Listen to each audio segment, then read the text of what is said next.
Oui, bonjour.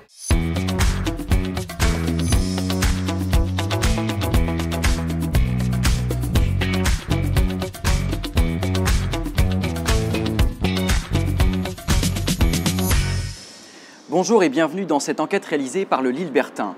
En mars 2020, la mairie de Lille met en place l'encadrement des loyers, un dispositif dont les villes peuvent s'emparer depuis la loi Elan de 2018 et qui permet d'instaurer un plafonnement sur le prix des loyers. La métropole lilloise défend vouloir rapprocher les prix des loyers des capacités financières des ménages, mais nous verrons que ce n'est pas toujours évident. Donc de venir encadrer des loyers qui sont déjà trop chers, c'est un peu insuffisant, quoi. Clairement, on s'est dit, pour les gens qui ne sont pas à l'aise avec les dossiers, qui ne sont pas à l'aise avec les cris, c'est un sacré boulot. Vous verrez aussi que les propriétaires ont trouvé la combine pour contourner la loi en toute subtilité. Effectivement, il y avait bien écrit complément de loyer de 100 €. La justification de ce complément de loyer, c'est une surface supplémentaire qui est en fait mon placard sous l'escalier. Vous entendrez des locataires, mais aussi des propriétaires qui ont déposé des recours devant le tribunal administratif de Lille pour faire annuler le dispositif. Depuis le confinement, les prix de l'immobilier sont en hausse constante. Alors, l'encadrement des loyers est-il une réponse efficace à cette hausse? Le Lillebertin a enquêté. C'est un reportage réalisé avec Hugo Lefort-Moron. Il arrive des jours où une simple trouvaille nous emmène dans des semaines d'enquête. Dans sa boîte aux lettres, Noé a reçu un tract sur l'encadrement des loyers. Et au départ, on ne savait pas du tout ce que c'était. Sur ce tract, il est écrit qu'un locataire peut exiger une baisse de son loyer et un remboursement des trop perçus s'il ne respecte pas la loi. La première question qu'on se pose, c'est est-ce que nos appartements respectent l'encadrement des loyers ? Pour le savoir, il suffit d'aller sur le site de la ville de Lille ou de la commission de conciliation et de renseigner les informations demandées. Résultat, coup de bol pour Noé, son loyer respecte l'encadrement. Mais alors c'est quoi exactement l'encadrement des loyers ? Pour la faire courte, en 2014, la loi Allure permet aux villes de mettre en place l'encadrement des loyers. Lille s'en empare en 2017, mais la mesure est annulée par le tribunal administratif de Lille après des recours déposés par les syndicats de propriétaires. En 2018, nouvelle tentative avec la loi Elan qui permet aux villes de réinstaurer la mesure. En mars 2020, la mairie de Lille décide de l'appliquer sur les communes de Lille, Lomme et Hellem. Le principe est simple, chaque année, la préfecture fixe par arrêté un loyer de référence à partir des prix du marché constatés par l'Observatoire des loyers. Ce prix varie en fonction de la surface de l'appartement, de sa localisation, de son nombre de pièces, de sa date de construction et si le bien est meublé. Le loyer encadré est celui qui se trouve entre la minoration de 30% et la majoration de 20% par rapport au loyer de référence. Ce loyer encadré est celui dit de base. Les charges et les compléments de loyer ne sont pas pris en compte dans l'encadrement des loyers. Par exemple, pour un 2 pièces meublé de 36 m² dans le Vieux-Lille, construit avant 1946, le loyer de référence est de 15,30 € au mètre carré. Il ne doit donc pas dépasser 18,40 € du mètre carré, soit 662,40 € par mois, hors charges et compléments de loyer. Si le loyer est de 680 € par mois hors charge, le locataire peut contester auprès de son propriétaire ou auprès de la commission de conciliation, une instance pour régler les litiges à l'amiable entre propriétaires et locataires. À ce stade, on pourrait se dire que la mesure d'encadrement est la solution pour pallier cette augmentation. Seulement, les propriétaires ne jouent pas toujours le jeu et certains locataires se retrouvent avec un loyer bien au-dessus de l'encadrement.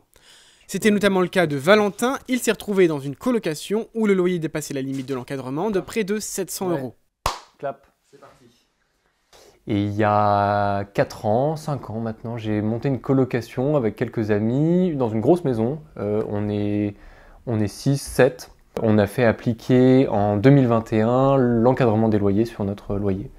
En fait, on a signé un bail en 2018, fin 2018, on a signé un bail, en décembre 2018, on a signé un bail de location, avec un loyer à 2200 €, quelque chose comme ça. Et le loyer nous a toujours paru assez haut, et on avait du mal à recruter des colocs d'ailleurs dans cette logique-là, à titre individuel. On était sur un loyer autour de 420 € par personne, je pense qu'il y avait 5 personnes qui payaient le loyer. En 2021, on apprend qu'existe ce dispositif d'encadrement des loyers. On se dit, bah tiens, on va tenter la chose. Et avec un de mes colocs, on on se renseigne bien pour savoir comment ça peut se passer, on se rend compte à quel point c'est compliqué, qu'il faut suivre une procédure qui est bien précise, qu'il y a des timings bien précis, que c'est quand même pas hyper simple. On avait envoyé une lettre recommandée qui est restée sans réponse, et donc on s'est plié à toute la procédure. On a dû attendre, je crois, 2 mois, 3 mois, quelque chose comme ça, peut-être 4. Et une fois que le délai a expiré, on a fait une nouvelle lettre recommandée, cette fois-ci en mettant en copie la commission de conciliation et en saisissant la commission de conciliation pour qu'elle participe, pour qu'elle émette un avis. Peut-être qu'il y a quelque chose qui est important, en tout cas qui nous a particulièrement marqué dans toute cette procédure, c'est la complexité de la procédure. En fait, vraiment, je l'ai fait avec mon colocataire, on est 2 personnes qui avons l'habitude de l'administratif. Moi, je fais un boulot qui est relativement administratif, mon collègue, il est aussi relativement à l'aise avec l'écrit, avec le fait de remplir des dossiers, tout plein de choses. Et c'était compliqué en fait, entre le langage juridique, les textes de loi, c'était hyper compliqué. En plus, c'était quelque chose qui était relativement nouveau, donc il y avait peu de personnes qui étaient qualifiées pour nous accompagner. Clairement, on s'est dit,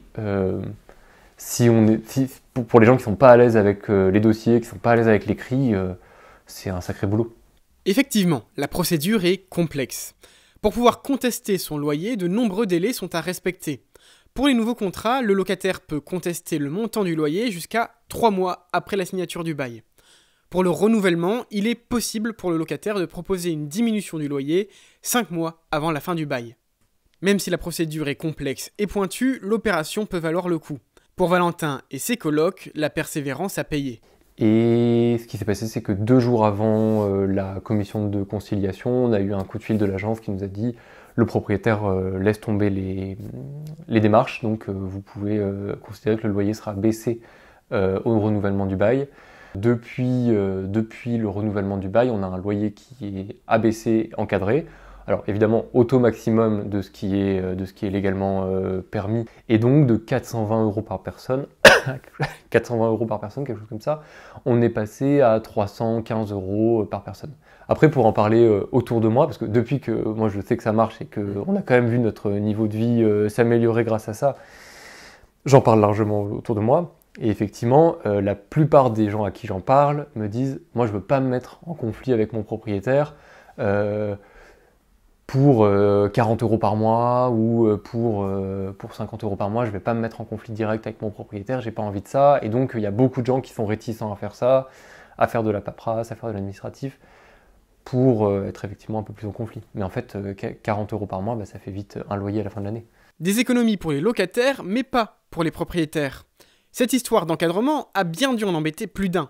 Pour savoir ce qu'en pensent les propriétaires, nous avons rencontré Catherine Florent, secrétaire générale de la FNAIM dans le Nord, un syndicat de propriétaires. Bonjour Catherine Florent. Bonjour.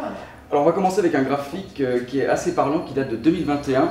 C'est le classement des villes par loyer médian en centre-ville. Et on voit que Lille est deuxième avec 17,6 € par mètre carré. En mars 2020, la mairie de Lille a réinstauré en réaction à ces tensions sur le marché de l'immobilier l'encadrement des loyers. Qu'est-ce que vous, en tant que secrétaire général de la FNAIM dans le Nord, pensez de ce dispositif ? Alors l'encadrement des loyers, je pense que c'est quelque chose qui est au départ compliqué à mettre en place. Ça peut être pénalisant comme ça peut être un avantage, donc il faut y voir les deux choses. Pénalisant pourquoi ? Tout simplement parce qu'un propriétaire achète un bien et puis le met en location et d'un coup on lui dit qu'il ne pourra plus faire ce qu'il veut. Donc forcément lui il avait peut-être misé sur un investissement différent. Par contre quelque chose de bien parce qu'évidemment on est aussi là pour les locataires et pour les locataires ça peut éviter justement peut-être d'avoir des prix de loyer trop importants.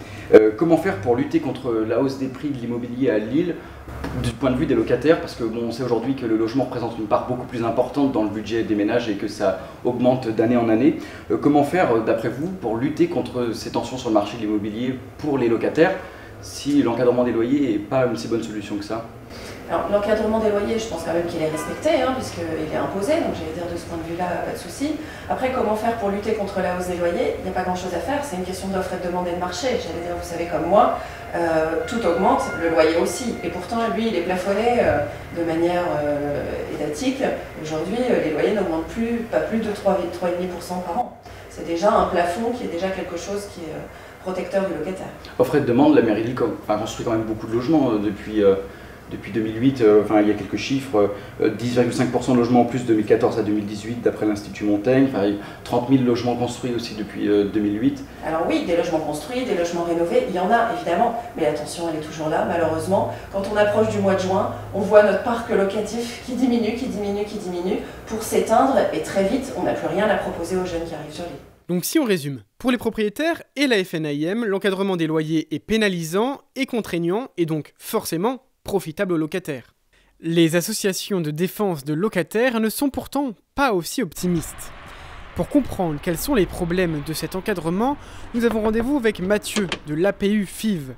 Il va nous éclairer sur les réels effets de l'encadrement pour les locataires. Ok. Première.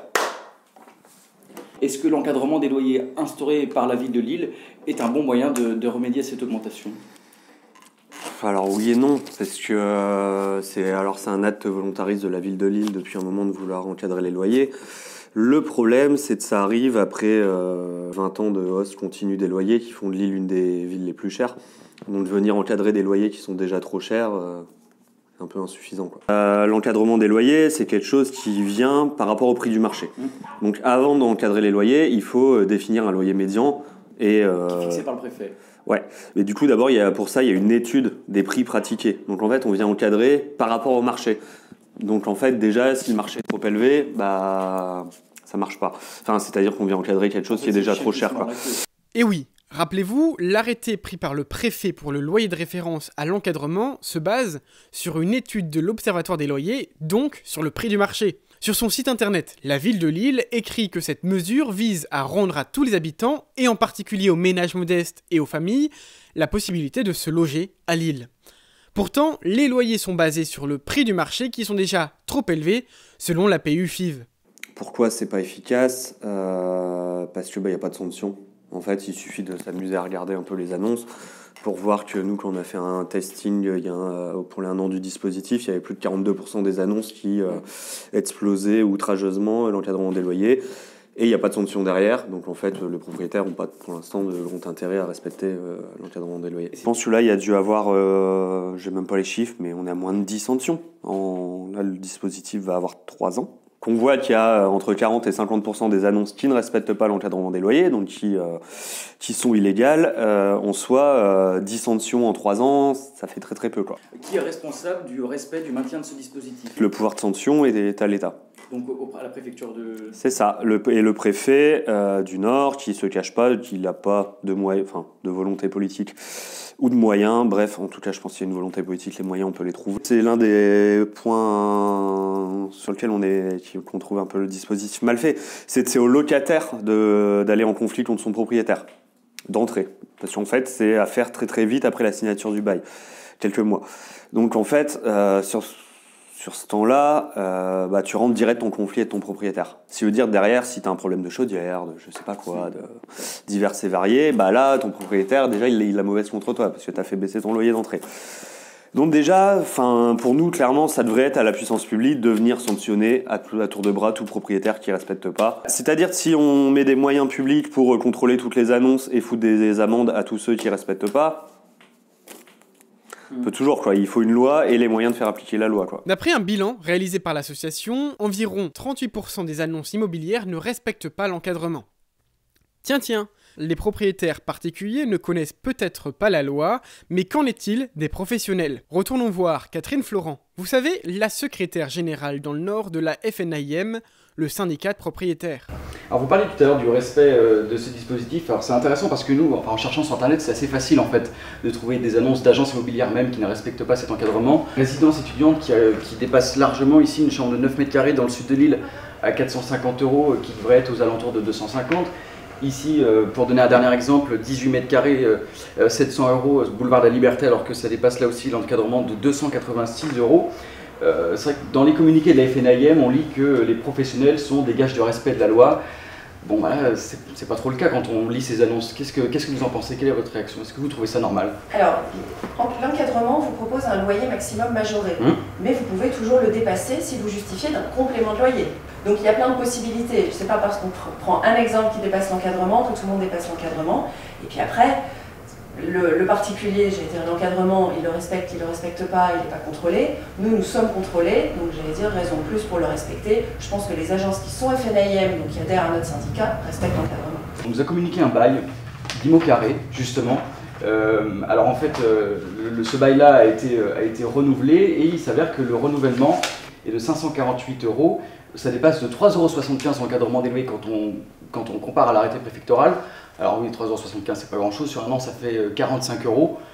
Mais bon, enfin, on peut se dire quand même que sur le principe de la loi, enfin, les propriétaires arrivent quand même assez facilement à la contourner. Alors, là, vous êtes sur un renouvellement de bail. Ça veut dire que le bail a été signé il y a 1 an si c'est un doublé ou il y a 3 ans si c'est un vide, et que le loyer a augmenté de manière annuelle par rapport à l'indice de référence des loyers. Aujourd'hui, il n'y a pas de règle claire sur le fait de dire, et même la ville, on l'a questionné, ne sait pas trop comment l'appliquer. Est-ce que quand on est sur un renouvellement de bail ou même sur une date anniversaire dépassée et du coup une hausse légale du loyer, est-ce que dans ce cadre-là, il faut respecter l'encadrement également? La commission de conciliation dit oui. La commission de conciliation dit oui. La ville de Lille nous dit on ne sait pas. Et pour le coup là, on a contacté la DIL et effectivement on n'a pas de réponse claire. Là-dessus, il y a une petite encore, je pense qu'il y a encore un petit vide juridique à combler. Pour contester ces loyers qui dépassent l'encadrement, il existe 2 procédures distinctes. C'est-à-dire d'un côté, il y a le locataire qui peut se saisir du dispositif pour demander une baisse de loyer et obtenir le remboursement des trop perçus, donc ça c'est d'un côté. Et de l'autre côté, c'est l'État qui sanctionne le propriétaire et donc là, les amendes peuvent être quand même assez corsées et lui passer l'envie de continuer à faire ça, quoi. Depuis 2020, entre 10 et 20 sanctions ont été prononcées. La dernière en date, une amende de 9 000 € pour un propriétaire qui louait un T1 de 16 mètres carrés à 450 €. Donc, on reprend. Des loyers encadrés trop chers, très peu de sanctions et une procédure de contestation à l'initiative du locataire très dissuasive. Toutes ces règles sont celles édictées par la loi Elan de 2018 qui a permis aux villes d'instaurer cet encadrement. On a donc essayé de contacter Richard Liogé, ancien député et rapporteur de la loi. Assemblée nationale, bonjour. Oui, bonjour. Excusez-moi de vous déranger, je cherche à joindre monsieur Richard Liogé.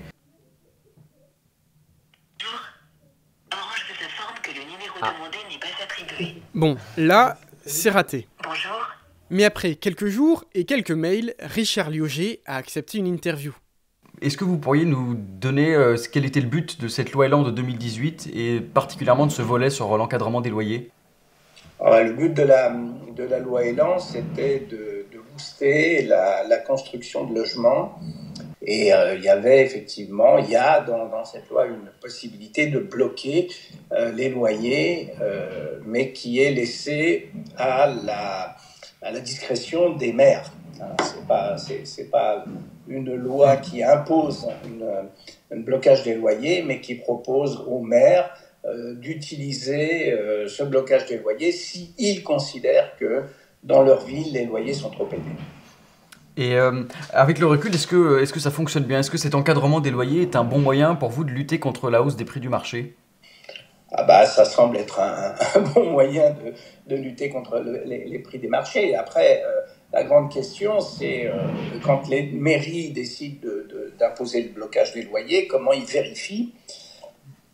Ça veut dire que derrière, il faut toute une administration pour vérifier la réalité du blocage des loyers. Mais sur le papier, c'est effectivement quelque chose qui est imparable. Je veux dire, vous parlez d'un blocage des loyers, puisque l'encadrement des loyers se base en fait sur l'observation des prix du marché par les observatoires des loyers locaux. Et donc en fait, au fur et à mesure des arrêtés préfectoraux pris pour définir les loyers de référence, l'encadrement des loyers augmente avec les prix du marché. Donc est-ce que finalement ce système-là, c'est pas aussi parfois le chien qui se mord la queue qui suit en fait la courbe d'augmentation des prix du marché de l'immobilier? Après, il y a tout un tas de paramètres. C'est clair que ce que vous dites pose sans doute un problème, mais au moment où on a examiné, c'est-à-dire il y a plus de 5 ans presque maintenant, oui, ou 5 ans, ce débat n'a pas eu lieu. Donc bon, et on a rencontré les associations de locataires qui nous demandaient le blocage des loyers. Donc, bon, je veux dire, on a d'une certaine manière répondu à leur attente. Vous dites blocage, mais les loyers ne sont pas véritablement bloqués. Ils le sont là où les mairies prennent l'arrêté et vérifient les choses. après, la question de la référence, du prix de référence, c'est autre chose. Si ce que vous me dites, que je ne connaissais pas, intervient, c'est-à-dire qu'il y a je dirais, d'après ce que vous avez l'air de dire, tous les ans, des prix de référence qui augmentent. Tous les 2-3 ans, oui. Oui, bon, voilà. Donc, mais d'un autre côté, si vous voulez, il faut aussi qu'il y ait un modèle économique derrière. On n'est pas... Ou alors on bascule sur un autre système économique, ça s'appelle l'Union soviétique. Oui. Il faut qu'à un moment donné, l'investisseur, qui peut être un petit particulier, qui peut, il faut qu'il s'y retrouve. Il faut qu'il rembourse le prêt qu'il a consenti et donc il faut que son loyer puisse augmenter. Si vous bloquez totalement, il n'y aura plus personne qui viendra sur le marché de l'achat. Et s'il n'y a plus d'investissement dans la pierre, on pourra pleurer, comme on dit, toutes les larmes du corps, dans la mesure où il y aura plus du tout de loyer. Là, du coup... Ne bougez pas, monsieur Luoger, on revient vers vous dans quelques instants. Nous aussi, on a trouvé une faille dans cet encadrement. Rappelez-vous, l'encadrement des loyers ne prend pas en compte les charges et le complément de loyer. En fait, sur votre bail, le propriétaire a l'obligation d'inscrire le loyer de base, celui qui est encadré par la loi. Mais à celui-ci s'ajoutent les charges qui peuvent comprendre l'eau, l'électricité, le Wi-Fi, la taxe des ordures ménagères et ce qu'on appelle un complément de loyer.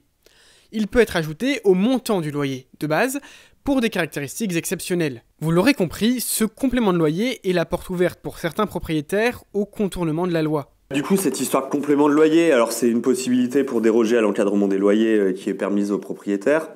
Sauf que la formule de la loi, donc je vous la citer, parce qu'elle est quand même assez comique, pour pouvoir appliquer un complément de loyer, il faut que les caractéristiques de localisation ou de confort du logement soient exceptionnelles par rapport au logement de la même catégorie situé dans le même secteur géographique. Bon, avec ça, tu peux faire un peu tout. C'est trop flou. Déjà, c'est flou parce que ça ouvre une potentialité de contentieux énorme.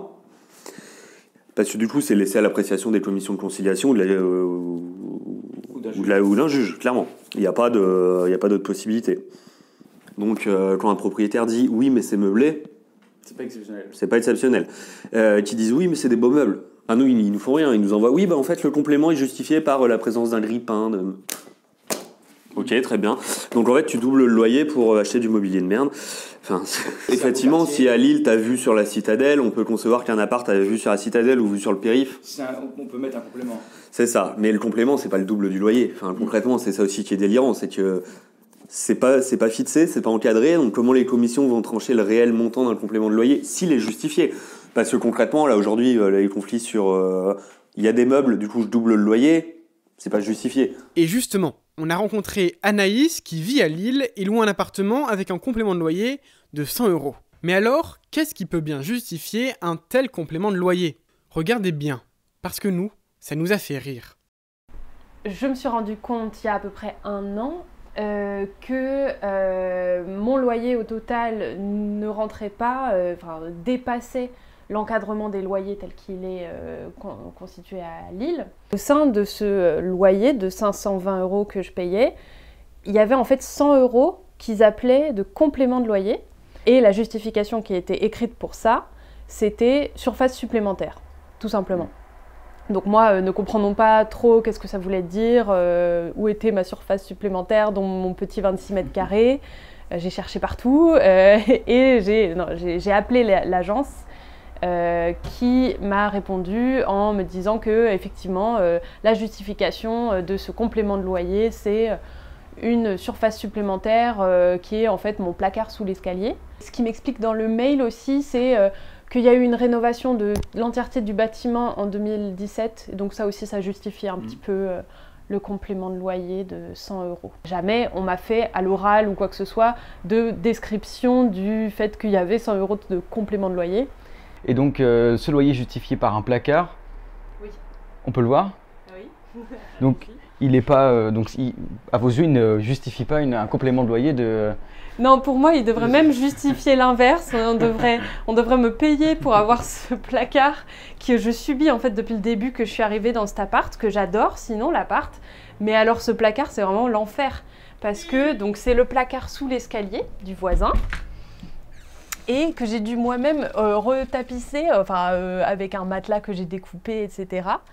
C'est un tout petit placard qui me sert certes à mettre ma bouffe et mon aspirateur, mais sinon c'est un placard qui me permet d'entendre très bien chez mon voisin, donc c'est pas une joie. Et je m'en débarrasserais sans problème. Si on pouvait couper mon appart là, il n'y aurait pas de problème pour moi. Le placard est cher et en plus pas terrible. Ah bah oui, pour moi c'est genre le pire truc de mon appart en plus. Un complément justifié par un placard. On a demandé à Catherine Florent ce qu'elle en pense. Pour le complément de loyer, alors c'est aussi un moyen de contourner la loi, ce complément de loyer. Pour vous, qu'est-ce qui doit justifier un complément de loyer? Alors, c'est quelque chose dont on a beaucoup discuté à la Fédération, on a eu un groupe de travail là-dessus. C'est effectivement une question complexe. Qu'est-ce qui va justifier le fait que vous allez pouvoir dépasser la loi, entre guillemets, puisque c'est un peu ça. Alors, à Paris, effectivement, la vue Tour Eiffel, pourquoi pas, j'allais dire. À Lille, on n'a pas la Tour Eiffel. Est-ce que la vue sur le beffroi peut permettre de dépasser l'encadrement des loyers? Moi, j'y suis pas forcément favorable. Je dirais que l'extérieur, comptabiliser une partie de l'extérieur dans l'encadrement me paraît quelque chose de cohérent, puisque la plupart des appartements n'en ont pas, donc pour moi c'est un vrai atout. Ça pourrait être également peut-être une place de stationnement qui est comptabilisée dans le loyer. Et puis après, c'est des éléments très particuliers. Je pense à, je sais pas, un dernier étage avec un ensoleillement particulier, une vue sur la verdure. Bien sûr, on ne peut pas comptabiliser là-dedans ce qui va être localisation, puisque c'est compris dans l'encadrement des loyers. Donc l'adresse ne fait pas partie, pour moi, d'un complément de loyer. De même qu'un meublé est un meublé, peu importe si les meubles c'est Ikea ou si c'est Roche-Beaubois. Donc là, j'allais dire, après, tout est à discuter, mais effectivement, il faut rester quand même assez ferme là-dessus. Oui, parce que c'est ça on voit dans nos témoignages, en fait, c'est que les propriétaires justifient un complément de loyer pour un placard, pour de l'électroménager en plus, pour une surface supplémentaire. Moi, j'y suis pas favorable. Après, la fédération non plus, globalement. Maintenant, tout ça, c'est question d'appréciation, c'est toujours la problématique. La loi est trop floue? C'est compliqué. Elle parle de caractère exceptionnel. C'est compliqué parce que c'est vraiment pour le coup du subjectif.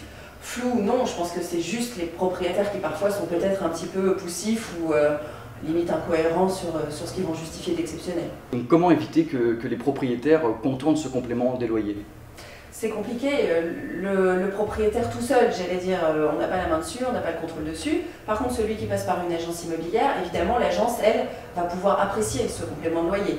La fédération, elle, a fait ce petit guide en disant ce qui, pour nous, est considéré comme un complément de loyer justifié et ce qui ne l'est pas. Je pense qu'on peut s'appuyer là-dessus, par exemple. Les agences ne doivent manifestement pas suivre ces indications-là. Les agences même de l'FNIM qui justifient un complément de loyer par un placard.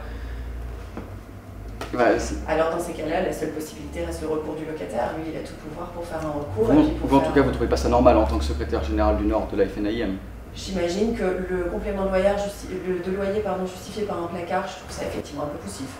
L'imprécision de la loi sur cette question de complément de loyer est une faille dans l'encadrement et permet aux propriétaires de le contourner assez facilement. Pour comprendre, retournons à notre visio avec Richard Liogé, à l'époque rapporteur de la loi, à l'origine de l'encadrement. Dans notre enquête, on s'est rendu compte qu'il y avait le complément de loyer, que c'était un moyen assez simple en fait pour les propriétaires de contourner la loi avec ce complément de loyer, puisque certains justifient ce fameux complément de loyer par un placard, un grille-pain ou des meubles même. Et en fait, en rencontrant la secrétaire générale de la FNIM Nord, un syndicat de propriétaires, elle nous a dit que son métier c'était de faire du lobbying. Et on s'est posé la question si est-ce que les propriétaires avaient fait du lobbying tout simplement auprès du politique pour pouvoir justement faire en sorte qu'il ne soit pas complètement pénalisé. Tout le monde fait du lobbying, à commencer par les associations de locataires. On a reçu aussi bien les grosses sociétés, vous parlez de la FNAIM, qui représente évidemment les agences immobilières et d'une certaine manière plutôt les intérêts des propriétaires, mais qui représentent aussi quelque part aussi qui ont un intérêt aussi à bien représenter les locataires, parce qu'elles sont un petit peu entre les deux. On a reçu les fondations de l'Abbé Pierre. Moi, je les ai vues peut-être 4 ou 5 fois en 5 ans. L'Abbé Pierre fait du lobbying. On est 4 ans après, on a pris le Covid, on a pris quelque part les guerres, les instabilités politiques internationales, on on prend une forte inflation, on prend une augmentation des taux d'intérêt. Excusez-moi, mais c'est vrai que peut-être ça mériterait qu'on travaille sur le sujet. J'en sais rien. Maintenant, je ne suis plus député, mais voilà. Nous, on a rencontré plusieurs locataires qui payaient jusqu'à 100, 150 euros supplémentaires pour avoir un placard dans un appartement. Et il y en a plusieurs dans ce cas-là. Oui, c'est possible. C'est possible. Il faut revoir les choses. Et donc, en fait, je comprends ce que vous voulez dire, mais je ne vois pas comment, à un moment donné, si vous voulez, c'est toujours pareil. Je pense qu'il y a, comme il y a des locataires indélicats, il y a des propriétaires indélicats qui en profitent. Mais on ne va pas pouvoir légiférer sur toutes les situations de tous les rapports entre les individus. Donc en fait, ce qu'on comprend, c'est que ce complément de loyer, il vient en fait, oui, d'une volonté des propriétaires aussi d'avoir un peu une balance dans cette loi. Il vient du fait qu'on a entendu l'argument sans doute des propriétaires, nous disant que si on bloquait totalement les loyers de manière définitive, sans permettre d'évolution pendant 10 ans ou 15 ans, ils ne feront pas d'amélioration ils risquent de ne pas faire d'amélioration. Sur la question du complément de loyer, je crois que c'était un bon compromis. C'est dommage que certains exagèrent. Il faut que les gens respectent ce système et je pense que pour bien connaître maintenant le sujet, c'est extrêmement compliqué d'aller dans le détail du détail. La question est complexe et laissée à l'appréciation des commissions de conciliation dans le cas d'un recours du locataire. À Lille, la lecture de la loi est plutôt stricte et les compléments de loyer injustifiés sont annulés. Alors, si vous trouvez votre loyer trop cher, vous pouvez vous rendre sur ce site pour voir si votre logement respecte l'encadrement des loyers. La ville de Lille avait aussi mis en place un service similaire qui est malheureusement indisponible après le piratage des services informatiques de la ville. Lors de notre enquête, nous avons voulu donner la parole à la mairie. Messagerie Orange, bonjour. La personne que vous essayez de joindre n'est pas disponible. Veuillez laisser votre message après le bip. Oui, bonjour monsieur. C'est Noé Housset de l'Université de Lille. Voilà, je fais suite à notre entretien téléphonique d'il y a 2 semaines pour une éventuelle interview de Madame la maire Martine Aubry pour le sujet de l'encadrement des loyers. Voilà, j'attends un retour de votre part. Merci beaucoup, bonne journée, au revoir. Mais visiblement, leur téléphone non plus ne fonctionnait pas. Merci d'avoir regardé ce reportage. On se retrouve tous les mois pour le journal papier et quand vous le voulez sur Instagram. À bientôt.